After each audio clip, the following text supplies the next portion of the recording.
Hello everyone, and welcome back to M's Flavor Stage. Today, we are going to be making one of my favorite Puerto Rican dishes, which is Arroz con Gandules and Bistec Encebollado, which means it's a Spanish rice a lot of people may know of. It's yellow rice that has green pigeon peas in them, which are these right here. Okay, of course with Latin seasonings, and then the steak with onions is what you would translate it from Bistec Encebollado. Okay, so let's just jump right to it. Okay, so prior to the video, I already preset some of my ingredients that I need, but right in this bowl I have my steak. Hold on one second, I want to see what kind of steak exactly is it that I had used. Bottom round. So I used bottom round steak, and it came with like about 6-7 pieces, and I chopped it in small pieces. Okay, in the bowl I added about a third a cup of vinegar. Okay, so now I'm gonna go ahead and add the rest of my seasonings to this bowl. Okay, so we're gonna use about a tablespoon of garlic powder. Okay, next we're going to use about a quarter teaspoon of cumin. You don't really need that much of that. I'm going to use a teaspoon of onion powder. Okay, and then I'm going to add about a tablespoon or so of oregano. All right, as you see, I do a lot of my cooking. I'm not like actually using my measuring spoons, but I know what the measurements are, because you know that when you cook, typically you're not really measuring, but like I said, you know what it is. All right, okay, I'm gonna use about a tablespoon of adobo.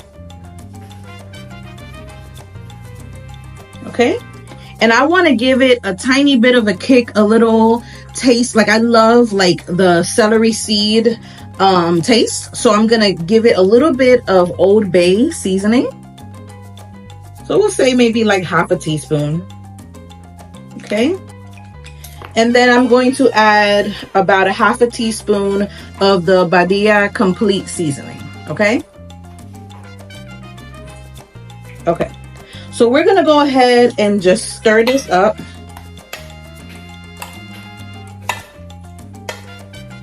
So, okay, and then I'm gonna go ahead and add some of this beef bouillon. In Spanish, it's called cubitos en polvo, caldo de carne. So beef broth packets, beef bouillon, whatever you want to call it.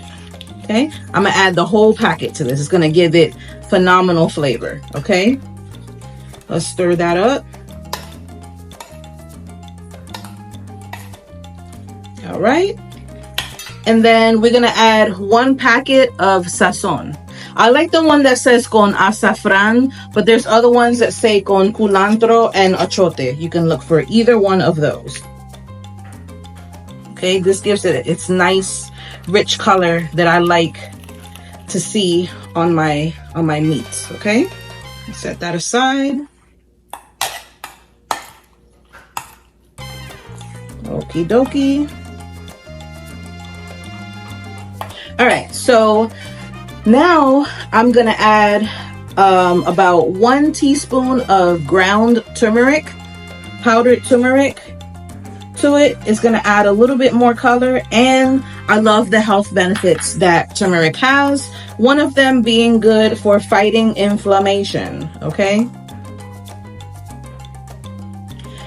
I need to add some pepper to this, so I'm gonna use my pepper grinder. I'm just gonna add some pepper to that.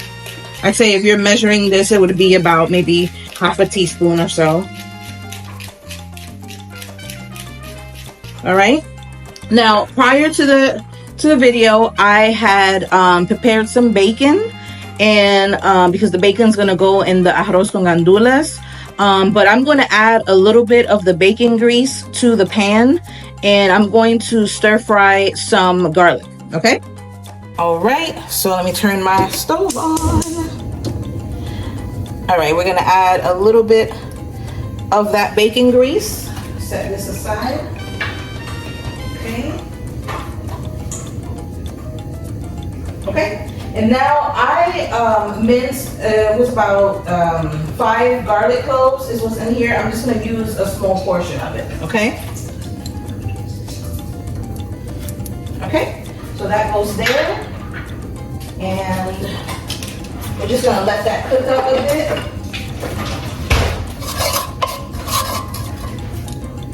Not too much, because you know we don't want it to be burned. I just want to give a little bit of flavor to that bacon grease before we put the meat on here.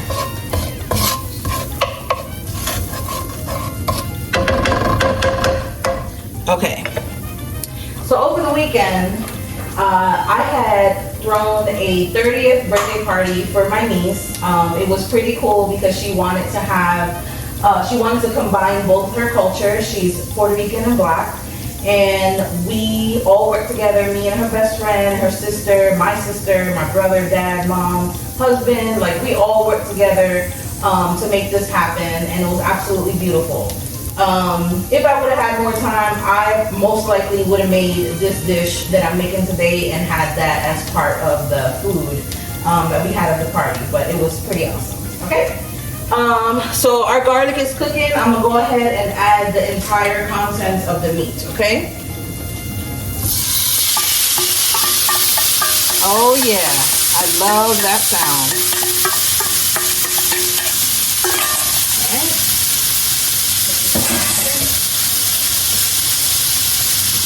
And I'm gonna just let that cook. I'm gonna put the heat to, I'm gonna use medium heat, okay?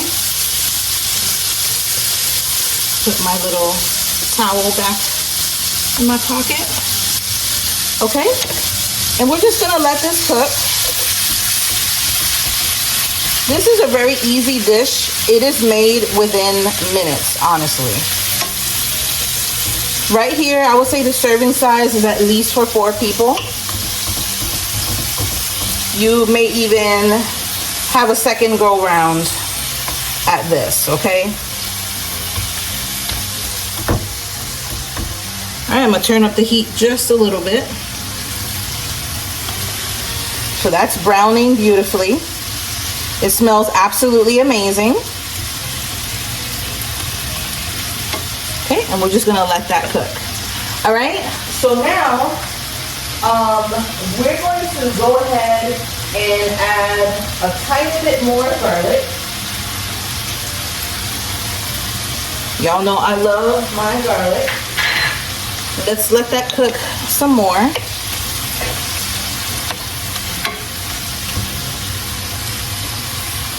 Okay. Now, some people may prefer to have their good with the liquid that's in the skillet right now, but I like to have like my Bistec Encebollado. I like it to be a little saucy, okay? So what I'm going to do is that first I'm gonna go ahead and add my cebollas, which is my onions. So I cut about close to half an onion earlier, and I'm just gonna add this to the meat. All right.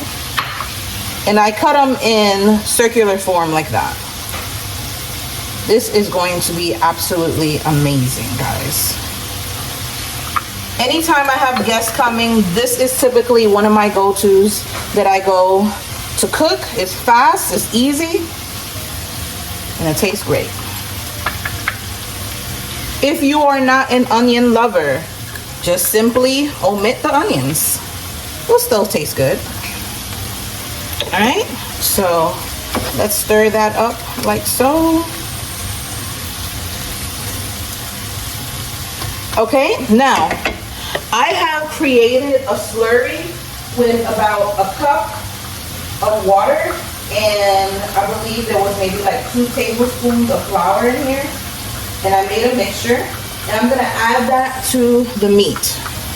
Okay, I'm gonna add the whole thing.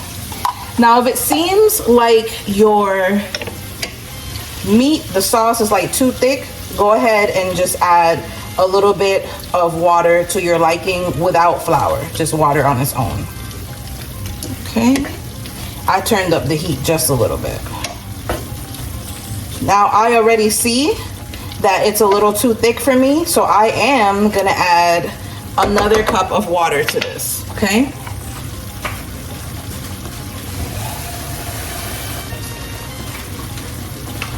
All right, that's gonna be much better for me. Typically, I also make tostones with this, which is fried plantains. I don't have any plantains right now.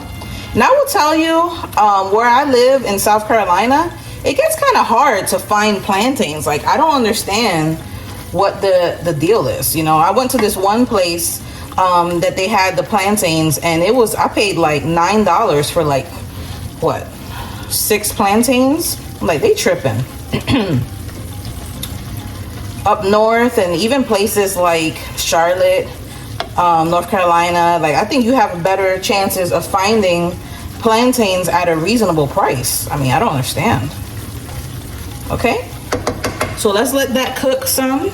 I'm gonna lower the heat to medium, and I'm gonna put a lid on there.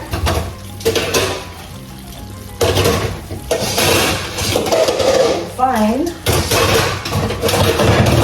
A lid big enough. I think this should work. Yeah. So I lowered the heat to medium, back to medium heat or medium low, and I'm gonna let that just simmer and cook. All right, and we will be right back. All right, you guys. So we are back. Our steak is pretty much done. As you can see, it is boiling. It is bubbling in amazing flavors. The flavors were just right. I did forget to add some sofrito to it, so I added about a tablespoon of sofrito to give it a little bit of that extra Latino flair.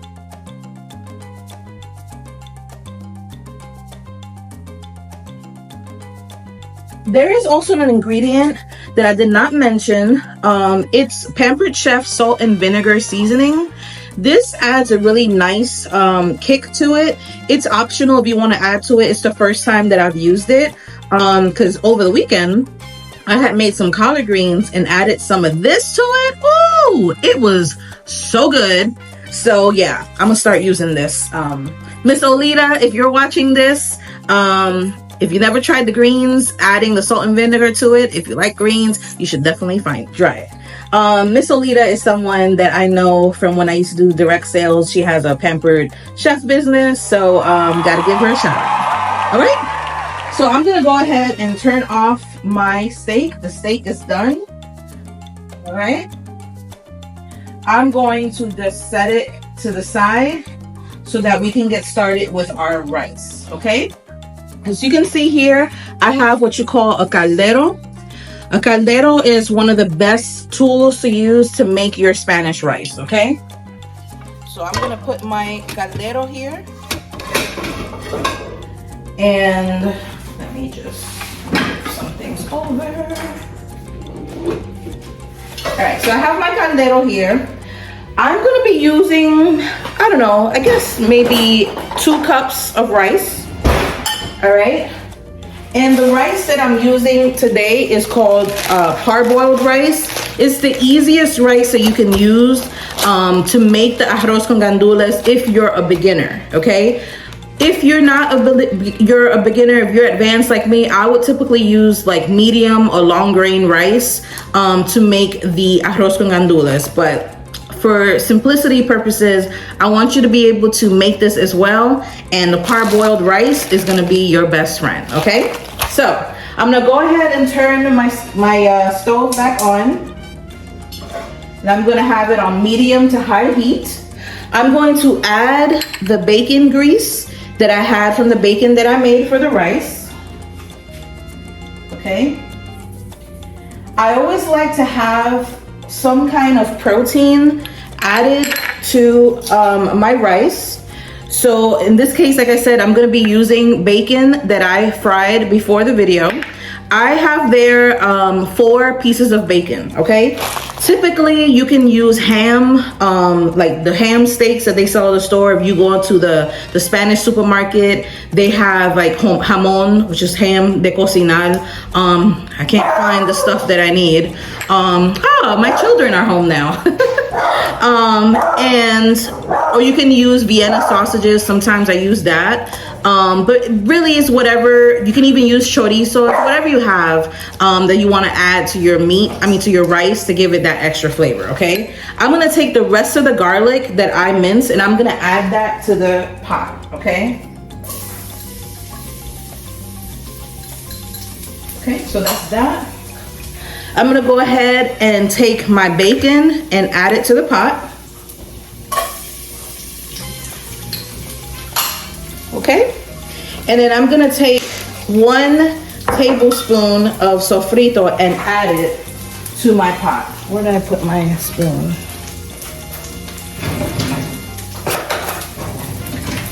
And I'm gonna let the bacon cook with the sofrito, the garlic, all of that.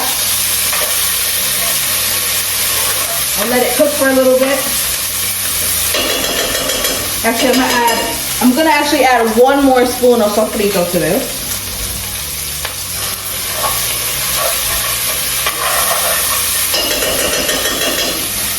All right, I'm gonna lower my heat a little bit. It's popping, y'all. All right, so I'm gonna get my rice and add it to the pot. So we have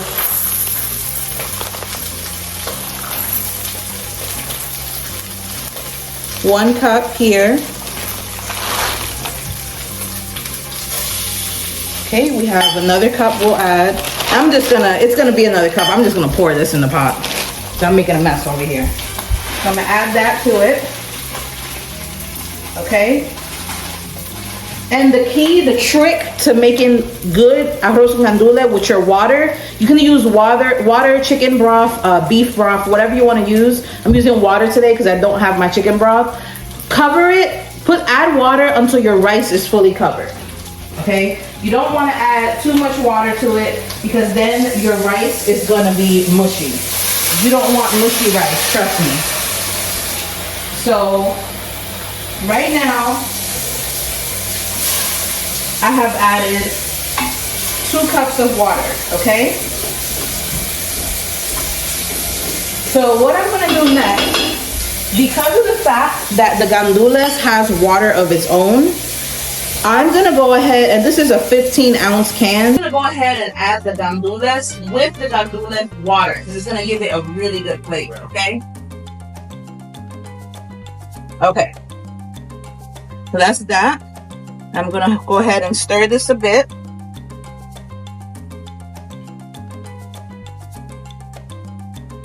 Okay, I feel like I need a little bit more water to put in there. So I'm gonna add just 1 more, maybe like half a cup of water to my rice. Okay.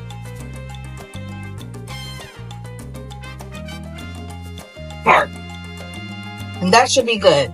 Now we're gonna add our seasonings, okay? So kind of the similar seasonings that we use for our bistec. I'm gonna take the garlic powder, the onion powder. I'm gonna do a teaspoon of each. Okay.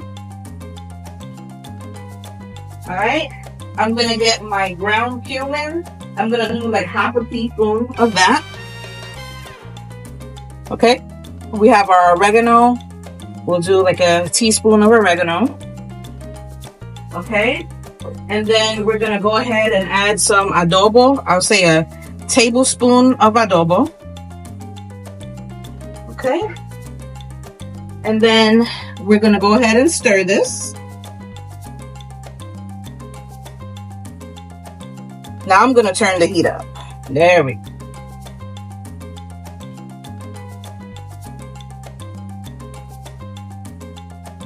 Okay. Now, another good trick, you always want to taste what you're making, right? So as you're going along, you definitely want to taste the water of the rice and see if you like how it tastes. So let me check this out.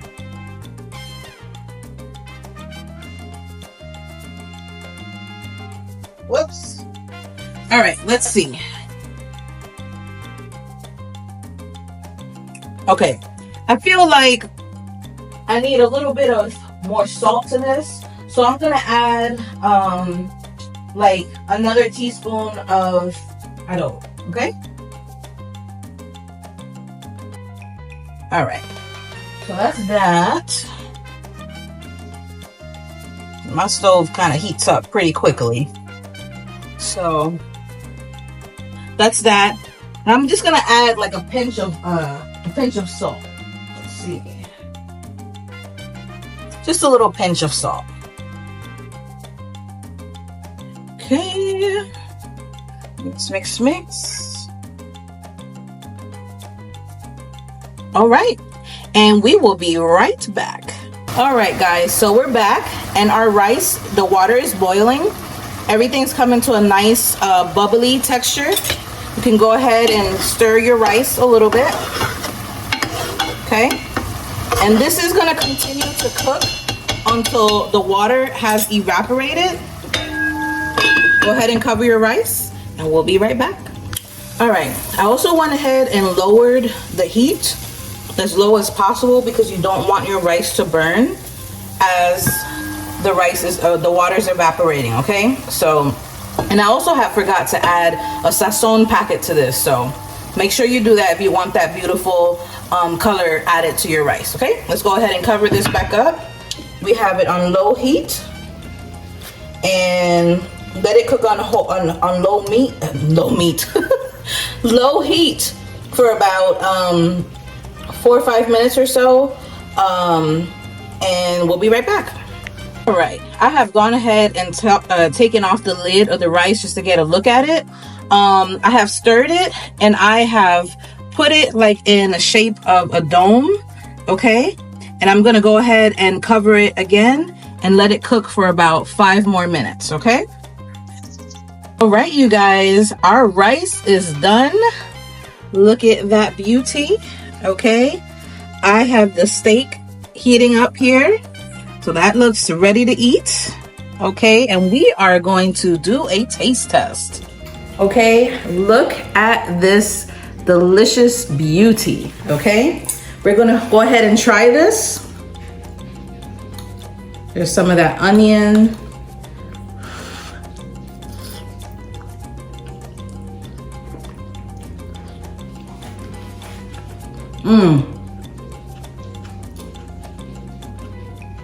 It's so hot. Let's try some of this meat.